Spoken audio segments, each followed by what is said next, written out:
Good, heels go in the bungees against the frame.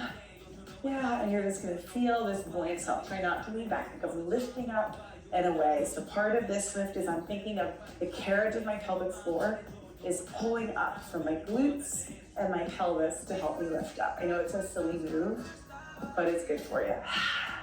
And then of course, breathing through this. Good. Try to keep that spine long. You want to pretend like you're trying to fly. Little lift. I have seen people just lift the Bellicon up a little bit. That's okay. It's not going anywhere. Good. Good. And then settle it down. Nice. Since we're still warming up, take a big breath in. And then exhale, nod your chin, just roll down your spine, maybe grabbing the frame, giving it a little tug.